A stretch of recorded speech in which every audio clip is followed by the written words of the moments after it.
বিসমিল্লাহির রহমানির রহিম। যাবতীয় প্রশংসা ও গুণগান মহান আল্লাহর জন্য। আমার প্রিয় ছাত্রছাত্রীবৃন্দ, আশা করছি তোমরা ভালো আছো সবাই। আমার ছাত্রছাত্রী সহ সম্মানিত অভিভাবকবৃন্দ এবং যারা এই ক্লাসটি দেখছেন তাদের সবাইকে বায়োলজি অনলাইন ক্লাসে স্বাগত জানাচ্ছি। আমি মোহাম্মদ আজিমউদ্দিন, সহকারী অধ্যাপক, প্রাণীবিজ্ঞান বিভাগ, কর্ণফুলী সরকারি কলেজ, কাপ্তাই, রাঙামাটি, পার্বত্য জেলা। প্রিয় ছাত্রছাত্রীবৃন্দ, আমরা আজকে ক্লাসটি একাদশ এবং দ্বাদশ শ্রেণীর জন্য সাজিয়েছি, অর্থাৎ বায়োলজি সেকেন্ড পেপার থেকে চ্যাপ্টার 2। এটি ফার্স্ট ইয়ার যারা আছে, অর্থাৎ 2020-21 শিক্ষাবর্ষের, এবং যারা দ্বাদশ 19-20 শিক্ষাবর্ষের সবার ক্ষেত্রেই আছে এই চ্যাপ্টারটির এই অংশটি আছে।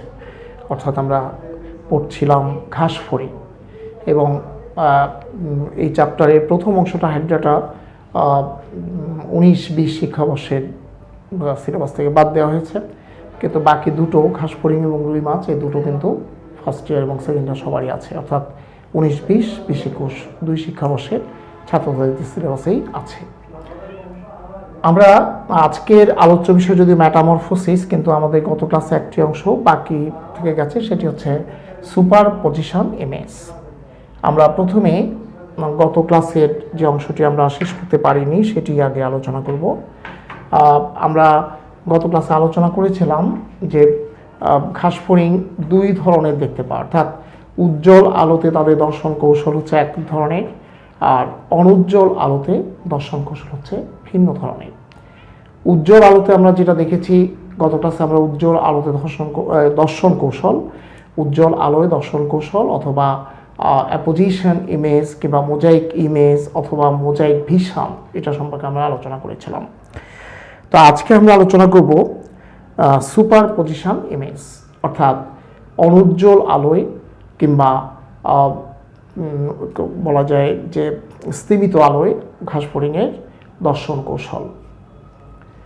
উজ্জ্বল আলোর ক্ষেত্রে আমরা দেখেছিলাম যে ঘাসফড়িংয়ে যে ওমাটিডিয়ামের আইরিস পিগমেন্ট শীট এবং রেটিনাল শীট, দুটো শীতই সম্প্রসারিত থাকে, যে কারণে সেখানে কেবলমাত্র কোনো লক্ষ্যবস্তু থেকে উলম্বভাবে আগত রশ্মি কর্নিয়াজেন কোষ ক্রিস্টালাইন কোণ হয়ে র্যাবডোমে প্রবেশ করে এবং প্রতিবিম্ব সৃষ্টি করে, কিন্তু তির্যকভাবে আগত রশ্মি কোনোটিই কিন্তু র্যাবডোমে পৌঁছতে পারে না, প্রতিবিম্ব সৃষ্টি করতে পারে না, যে কারণে ঘাসফড়িং উজ্জ্বল আলোয় কোনো বস্তুকে স্পষ্ট কিন্তু খণ্ডিত দেখতে পায়। তো এটা আমরা সারসংক্ষেপে এখানে বললাম, আমরা গত ক্লাসে এটা ডিটেইলস আলোচনা করেছি, ছবি এঁকে আলোচনা করেছি। তো আজকে যেটি আমরা আলোচনা করব সেটি হচ্ছে সুপার পজিশন ইমেজ। এখানে কি হয়, এখানে অনুজ্জ্বল আলোতে দেখা যায় ঘাসফড়িংয়ের আইরিস পিগমেন্ট শীট কর্নিয়ার দিকে এবং রেটিনাল শীট ভিত্তি পর্দার দিকে সংকুচিত হয়, অর্থাৎ একটা উপরের দিকে সংকুচিত, একটা নিচের দিকে সংকুচিত হয়। এর ফলে যে সমস্যাটা হয় সেটি হচ্ছে যে ক্রিস্টালাইন কোণ এবং ক্রিস্টালাইন কোণ কোষের একটা অংশ সেখান থেকে তোমার অনাবৃত হয়ে পড়ে, আর যেই অংশটা অনাবৃত হয়ে পড়ে সেই অনাবৃত অংশ দিয়ে তির্যকভাবে আগত রশ্মি ক্রিস্টালাইন কোণে প্রবেশ করে এবং সেখান থেকে র্যাবডোমে প্রবেশ করে। একইভাবে লক্ষ্যবস্তু থেকে উলম্বভাবে আগত রশ্মি কর্নিয়াজেন কোষ ক্রিস্টালাইন কোণ হয়ে র্যাবডোমে প্রবেশ করে। তার মানে হচ্ছে কোনো লক্ষ্যবস্তু থেকে উলম্বভাবে আগত রশ্মি, একইভাবে তির্যকভাবে আগত রশ্মি, দুই ধরনের রশ্মি র্যাবডোমে প্রবেশ করে এবং প্রতিবিম্ব গঠন করে।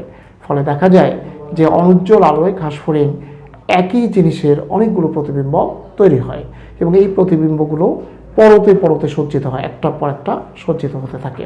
আর যখনই তারা অনেকগুলো এটা অনেকটা পর্দার মতো তুলনা করতে পারো, যে একটি পর একটি যখন প্রতিবিম্ব সজ্জিত হয় তখন লক্ষ্যবস্তুটি ক্রমান্বয়ে অস্পষ্ট হয়ে পড়ে। সেজন্যই ঘাসফড়িং কোনো বস্তুকে মানে অনুজ্জ্বল আলোয় বা মৃদু আলোতে ঘাসফড়িং কোনো একটা বস্তুকে অস্পষ্ট কিন্তু অখণ্ডিত দেখতে পায়। অখণ্ডিত দেখতে পায় এই জন্য যে এখানে আইরিস পিগমেন্ট শীট এবং রেটিনাল শীট যেহেতু দুটা বিপরীত দিকে সংকুচিত হয়ে যায়, একটা মাটিডিয়াম আরেকটা মাটিডিয়ামের সাথে লেগে যায়, এখানে মাঝখানে কোনো পার্টিশন থাকে না। কিন্তু উজ্জ্বল আলোতে আইরিস পিগমেন্ট শীট এবং রেটিনাল শীট দুটোই সম্প্রসারিত থাকে, এখানে সংকুচিত হয় সেখানে সম্প্রসারিত হয়। সম্প্রসারিত থাকার কারণে প্রত্যেকটা মাটিডিয়াম প্রত্যেকটা তার পার্শ্ববর্তী মাটিডিয়াম থেকে আলাদা থাকে, এই জন্যই সে খণ্ডিত দেখতে পায়। কিন্তু এখানে যেহেতু আলাদা থাকে না, মিশে একাকার হয়ে যায়, সেজন্য সে কোনো বস্তুকে অস্পষ্ট কিন্তু অখণ্ডিত দেখতে পায়। যেমন আমরা উদাহরণ হিসেবে বলতে পারি যে বায়োলজি প্র্যাকটিক্যাল খাতার ভেতরে যে থিম পেপারটা থাকে, কোনো একটা ছবিতে তুমি যদি ওই পেপারটার উপরে একটা ছবির উপরে যদি পেপারটা দাও, তাহলে সেক্ষেত্রে দেখা যায় যে ছবিটা আস্তে আস্তে অস্পষ্ট হয়ে পড়ে। তুমি যদি আরও একটা দাও আরও স্পষ্ট হবে, এবং এভাবে 4-5টা থিম পেপার যদি দাও, একটা পর্যায়ে তুমি ছবিটা কিছু একটা ছবি এটা বুঝতে পারবে, কিন্তু স্পষ্টভাবে এখানে পড়তে পারবে না অথবা চিনতেও পারবে না কিসের ছবি। সেই জন্য অনুজ্জ্বল আলোয় ঘাসফড়িং কোনো বস্তুকে দেখতে পায়, কিন্তু কনফার্মলি সে বলতে পারে না যে এটি কি মানুষ নাকি অন্য কোনো প্রাণী, তবে সে কিছু একটা আছে এটা সে বুঝতে পারে। তো ফিনিশিংটা হচ্ছে যে অনুজ্জ্বল আলোয় বা স্তিমিত আলোয় ঘাসফড়িং কোনো বস্তুকে অস্পষ্ট কিন্তু অখণ্ডিত দেখতে পায়। তার এ ধরনের যে দেখার কৌশল বা দর্শন কৌশলকে বলা হয় সুপার পজিশন ইমেজ। আমরা ছবি এঁকে এখন এটা বোঝার চেষ্টা করছি। ঠিক এখানে আমরা এখন আলোচনা করব সুপার পজিশন ইমেজ।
আচ্ছা, তাহলে এখানে এখানে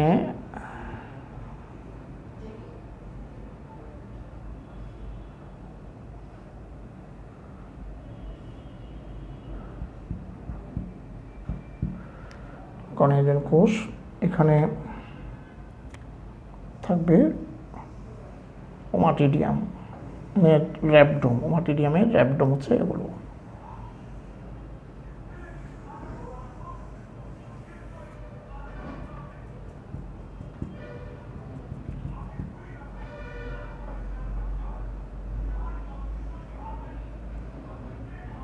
এখানে হলো লক্ষ্যবস্তু ক, খ, গ, এগুলো হচ্ছে লক্ষ্যবস্তু। তাহলে এখানে উলম্বভাবে আগত রশ্মিগুলো আগের মতোই সরাসরি প্রবেশ করবে।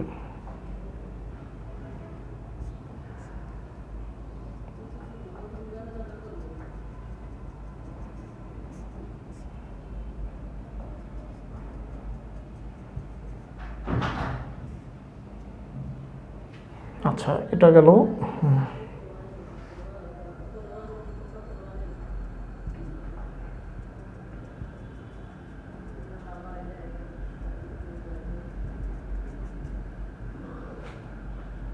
লক্ষ্যবস্তুটা।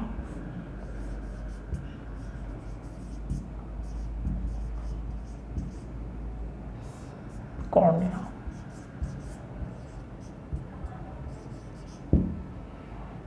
আইরিস পিগমেন্ট শীট, এটা হলো কর্নিয়াজেন কোষ।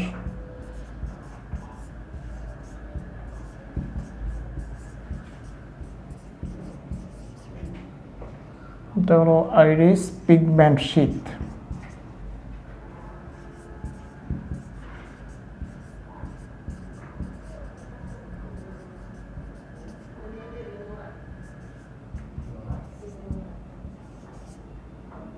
এটা হচ্ছে র্যাপটম।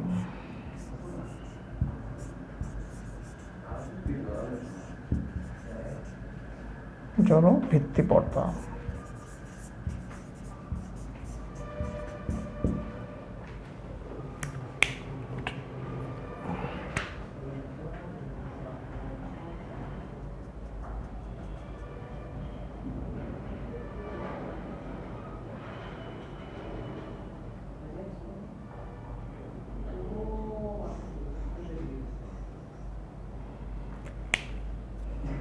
এখানে যেহেতু র্যাপডম সংকুচিত হয় সেজন্য এই জায়গাটা ছোট করে দিতে হবে, এখানে তির্যক রশ্মিটার দিকে চলে যাবে।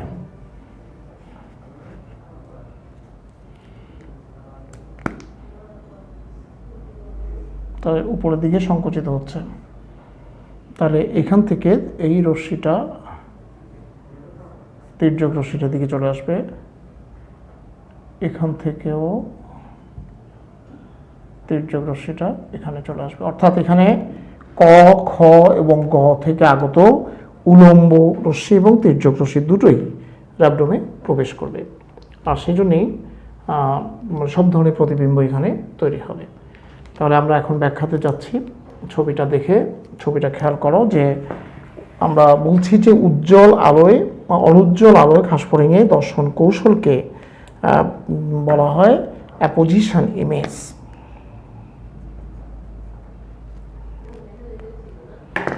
অনুজ্জ্বল আলোয় ঘাসফড়িং এর আইরিস পিগমেন্ট শীট কর্নিয়ার দিকে অর্থাৎ উপরের দিকে, আর রেটিনাল শীট এখানে দেখানো হয় নাই, রেটিনাল শীট ভিত্তি পর্দার দিকে সংকুচিত হয়। ফলে এই জায়গাটা এখান থেকে মনে করো এইটুকু, এই জায়গাটা অনাবৃত হয়ে পড়ে। এই অনাবৃত হওয়ার কারণে কোনো লক্ষ্যবস্তু থেকে উলম্বভাবে আগত রশ্মি সরাসরি র্যাপডমে প্রবেশ করে, এটা আগের মতোই, এটা কোনো পরিবর্তন হয় না। কিন্তু তির্যকভাবে আগত রশ্মি দেখা যায় যে ওই অনাবৃত অংশ দিয়ে র্যাপডমে প্রবেশ করে। তাহলে এখানে দেখা যায় আগের উজ্জ্বল আলোতে ছিল যে তির্যকভাবে আগত রশ্মিগুলো র্যাপডম আইরিস পিগমেন্ট শীট কর্তৃক শোষিত হয়েছে, যে কারণে সেগুলো র্যাপডম পর্যন্ত পৌঁছায়নি, কিন্তু এখানে র্যাপডম পর্যন্ত পৌঁছে গেছে। তাহলে এখানে একদিকে উলম্ব রশ্মি, অন্যদিকে তির্যকভাবে আগত রশ্মি র্যাপডমে পৌঁছে যায়।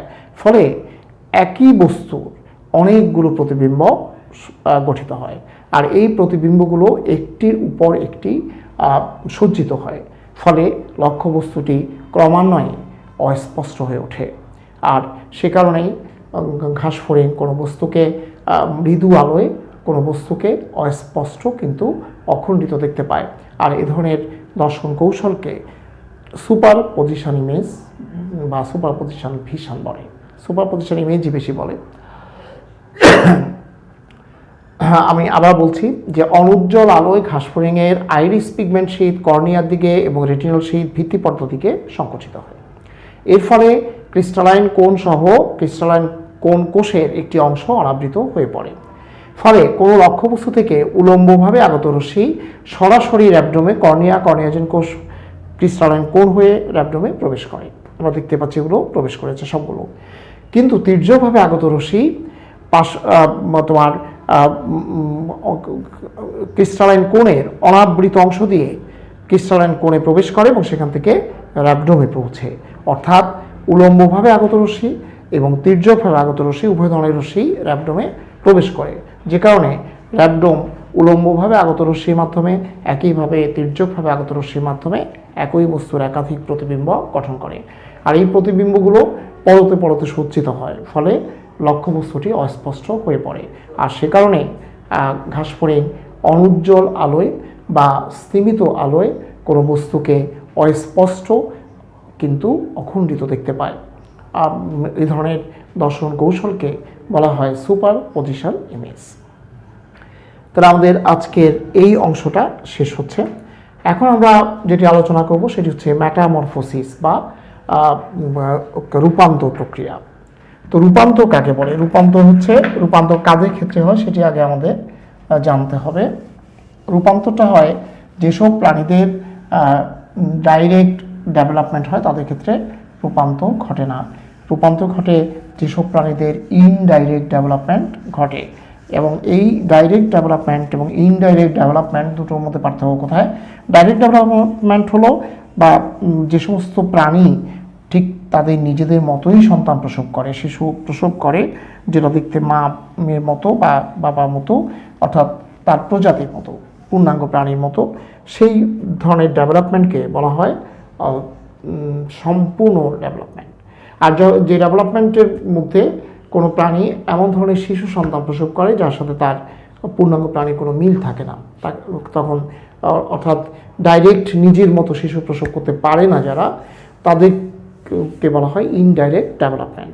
যাদের ক্ষেত্রে ইনডাইরেক্ট যেমন মানুষের ডেভেলপমেন্ট মানুষের ডেভেলপমেন্ট হচ্ছে ডাইরেক্ট ডেভেলপমেন্ট, মানব শিশু পূর্ণাঙ্গ মানবের মতোই, শুধু অপরিণত। পাখির বাচ্চা পাখির মতোই হয়, এটাও ডাইরেক্ট ডেভেলপমেন্ট।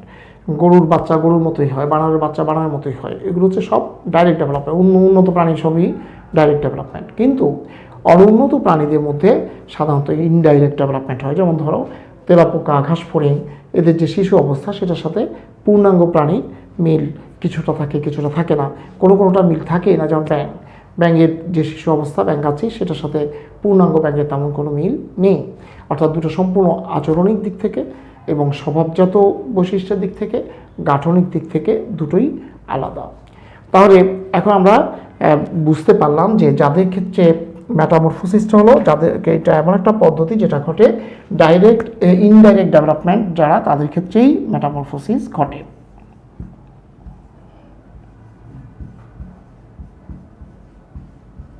এখন এই মেটামরফোসিস বা রূপান্তর কাকে বলে?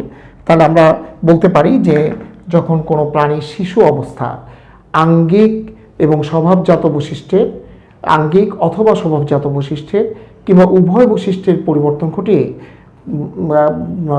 ক্রমান্বয়ে পূর্ণাঙ্গ অবস্থা বা অনেকগুলো ধাপের মধ্য দিয়ে পূর্ণাঙ্গ অবস্থা প্রাপ্ত হয়, সেই পদ্ধতিকে বলা হয় রূপান্তর। আমি আবার বলছি যে প্রক্রিয়ায় কোনো একটা প্রাণীর শিশু অবস্থা স্বভাবজাত এবং আঙ্গিক বৈশিষ্ট্যের, স্বভাবজাত অথবা আঙ্গিক বৈশিষ্ট্য কিংবা উভয় বৈশিষ্ট্যের পরিবর্তন ঘটিয়ে পূর্ণাঙ্গ অবস্থা প্রাপ্ত হয়, সে ধারাবাহিক পরিবর্তনসমূহকে সামগ্রিকভাবে বলা হয় রূপান্তর বা মেটামরফোসিস। এখন এই রূপান্তর বা মেটামরফোসিস আবার দুই ধরনের, যে একটি হচ্ছে সম্পূর্ণ রূপান্তর বা কমপ্লিট মেটামরফোসিস, আরেকটি হচ্ছে ইনকমপ্লিট মেটামরফোসিস।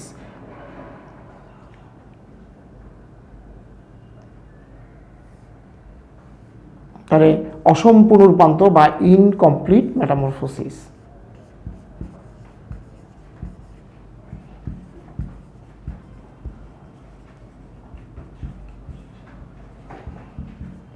আরেকটা হচ্ছে ইনকমপ্লিট, এটা হলো কমপ্লিট মেটামরফোসিস।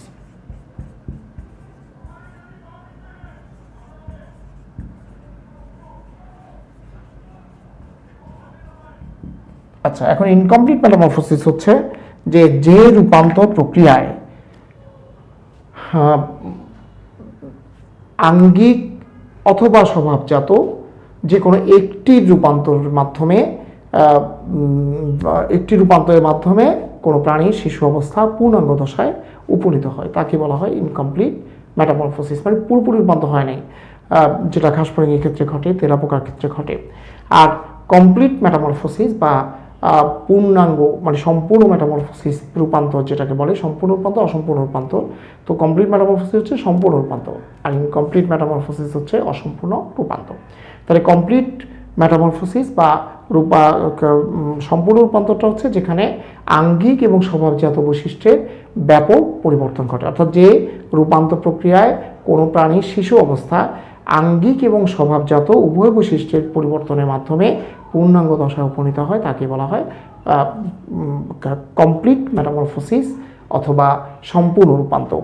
তো সম্পূর্ণ রূপান্তর উদাহরণ হচ্ছে প্রজাপতি। যেমন প্রজাপতির যে লার্ভাগুলো আছে সেগুলো দেখলেই ভয় লাগে, ভীতিপ্রদ ধরনের লার্ভা থাকে। এগুলো আঙ্গিক পরিবর্তনের মাধ্যমে আস্তে আস্তে দেখা যায় পূর্ণাঙ্গ দশায় পরিবর্তন হয় এবং পূর্ণাঙ্গ দশায় উপনীত হয়। কাজেই এই পরিবর্তনটা হচ্ছে কমপ্লিট মেটামরফোসিস। ব্যাঙের ক্ষেত্রে একই, ব্যাঙের বাচ্চা স্বভাবজাত এবং আঙ্গিক কোনো দিক থেকে ব্যাঙের মতো নয়। ব্যাঙের বাচ্চা যেটাকে বলা হয় ব্যাঙাচি সেটি থাকে পানিতে, আর ব্যাঙ থাকে পূর্ণাঙ্গ ব্যাঙ থাকে ডাঙ্গায়। পূর্ণাঙ্গ এটা হলো আচরণগত। তারপরে ব্যাঙাচি তোমার শৈবাল জাতীয় খাবার খায়, আর ব্যাঙ খায় পোকামাকড়, ইনসেক্টিভোরাস। খাদ্যাভ্যাস জনিত কোনো মিল নেই। আঙ্গিক দিক থেকে ব্যাঙাচির লেজ থাকে কিন্তু ব্যাঙের কোনো লেজ থাকে না। ব্যাঙাচির ফুলকা থাকে, সেই ফুলকা শ্বসন পরিচালনা করে, কিন্তু ব্যাঙ থাকে, ব্যাঙের ক্ষেত্রে হয় ফুসফুসীয় শ্বসন। তাহলে এ ধরনের দেখা যায় যে কমপ্লিট মানে স্বভাবজাত এবং আঙ্গিক উভয় বৈশিষ্ট্যের পরিবর্তন যখন ঘটে তখন সেটাকে বলা হয় কমপ্লিট মেটামরফোসিস, যেটা ব্যাঙ, প্রজাপতি, মশা এদের ক্ষেত্রে ঘটে। মশার লার্ভা তোমরা দেখতে পাবে, মশার লার্ভা মোটামুটি আমার মনে হয় বেশিরভাগ স্টুডেন্টই চেনো, তো সেটি মশার সাথে কোনো মিল নেই। আচ্ছা, এরপর আসো আমরা এখন যেটাতে যাব যে মেটামরফোসিস কাকে বলে আমরা জানলাম, এটি দুই প্রকার, সম্পূর্ণ এবং অসম্পূর্ণ, সেটা জানলাম। এখন আমরা যে ঘাসফড়িংয়ের ক্ষেত্রে মেটামরফোসিস কীভাবে হয়, প্রশ্নটা হবে যে ঘাসফড়িংয়ের এখানে প্রশ্নটা সব আলাদা। প্রথম হচ্ছে মেটামরফোসিস বা রূপান্তর কাকে বলে, এটি একটি প্রশ্ন। আরেকটি প্রশ্ন হচ্ছে সম্পূর্ণ এবং অসম্পূর্ণ মেটামরফোসিস কাকে বলে। আরেকটি প্রশ্ন হচ্ছে সম্পূর্ণ এবং অসম্পূর্ণ মেটামরফোসিসের মধ্যে পার্থক্য কোথায়, সেটি আমাদের আলোচনায় চলে আসছে। আর হচ্ছে যে এখন যেটি আলোচনা করব সেটি হচ্ছে ঘাসফড়িংয়ের মেটামরফোসিস বা ঘাসফড়িংয়ের রূপান্তর প্রক্রিয়া বর্ণনা করো। এটা হচ্ছে ট্র্যাডিশনাল কোশ্চেন। তোমাকে ঘাসফড়িংয়ের ছবি দিয়ে বলবো যে প্রাণীটার রূপান্তর ব্যাখ্যা করো। তো ঘাসফড়িংয়ের ক্ষেত্রে দেখা যায় যে খোলস বিমোচন ঘটে বা যেটাকে বলা হয় মোল্টিং। আমরা পরের ক্লাসে আমরা আজ কিছু এখান থেকে কিছু বাকি থাকবে সেটা আলোচনা করে আমরা দ্বিতীয় অধ্যায় অন্য চ্যাপ্টারে যাব। তো এখানে আমরা যেটি এখন করছি যে এখানে ধারাবাহিক পরিবর্তন ঘটে। কারণ ঘাসফড়িংয়ের শিশু অবস্থাকে বলা হয় নিম্ফ। নিম্ফ সৃষ্টির পরপরই 5 বার সে খোলস ত্যাগ করে। প্রত্যেকটা খোলস ত্যাগের প্রক্রিয়াকে বলা হয় খোলস বিমোচন অথবা খোলস মোচন অথবা মোল্টিং অথবা অ্যাকডাইসিস। তাহলে এখানে এই অ্যাকডাইসিস প্রক্রিয়াটা যার মাধ্যমে ঘটে, যে হরমোনের প্রভাবে, সেই হরমোনটাকে বলা হয় অ্যাকডাইসন। অ্যাকডাইসন হরমোনের প্রভাবে নিম্ফ বা শিশু ঘাসফড়িং খোলস ত্যাগ করে, এবং এই যে তাদের খোলস ত্যাগ করার প্রক্রিয়াটাকে বলা হয় মোল্টিং বা অ্যাকডাইসিস। হরমোনটার নাম হচ্ছে অ্যাকডাইসন, প্রক্রিয়াটার নাম হচ্ছে অ্যাকডাইসিস বা মোল্টিং বা খোলস বিমোচন অথবা খোলস মোচন অথবা খোলস ত্যাগ। বাংলা অনেকগুলো করা যায়, ইংরেজিতে সাধারণত দুইটাই, অ্যাকডাইসিস এবং মোল্টিং। আচ্ছা, তাহলে এখন আসো যে যতবারই সে খোলস বিমোচনে অংশ নেয় ততবারই তার আকৃতিগত পরিবর্তন ঘটে, অপ্রয়োজনীয় অঙ্গের বিলুপ্তি ঘটে, অগঠিত অঙ্গ সুগঠিত হয় এবং আকৃতিগতভাবে বৃদ্ধি পায়। এইভাবে 5 বার খোলস বিমোচন ঘটে। 5 বার খোলস বিমোচনের মাধ্যমে ঘাসফড়িং পূর্ণাঙ্গ অবস্থা প্রাপ্ত হয়, নিম্ফ পূর্ণাঙ্গ অবস্থা প্রাপ্ত হয়। আর এভাবেই ঘাসফড়িংয়ের মধ্যে রূপান্তর প্রক্রিয়া ঘটে। তাহলে আমরা আজকে মোটামুটি যেগুলো আলোচনা করলো, আজকে ক্লাসটা আমরা এখানে শেষ করতে যাচ্ছি। আমরা সুপার পজিশন ইমেজ আলোচনা করেছি, এটা আমরা জানতে পেরেছি কিভাবে ঘটে। আমরা জানতে পেরেছি মেটামরফোসিস কাকে বলে, এটি প্রকার কী কী এবং সেগুলো কাকে বলে, ইনকমপ্লিট এবং কমপ্লিট মেটামরফোসিস কাকে বলে। একইভাবে ঘাসফড়িংয়ের মধ্যে কীভাবে মেটামরফোসিস ঘটে সেটা আমরা আলোচনা করতে পেরেছি। তো আজকে ক্লাসটি এখানেই শেষ করছি। আমরা নেক্সট ক্লাসে আরেকটি বিষয় নিয়ে উপস্থিত হব তোমাদের মাঝে ইনশাআল্লাহ। সে পর্যন্ত সবাই ভালো থেকো, সুস্থ থেকো, স্বাস্থ্যবিধি মেনে চলো। আসসালামু আলাইকুম ওয়া রাহমাতুল্লাহি ওয়া বারাকাতুহু।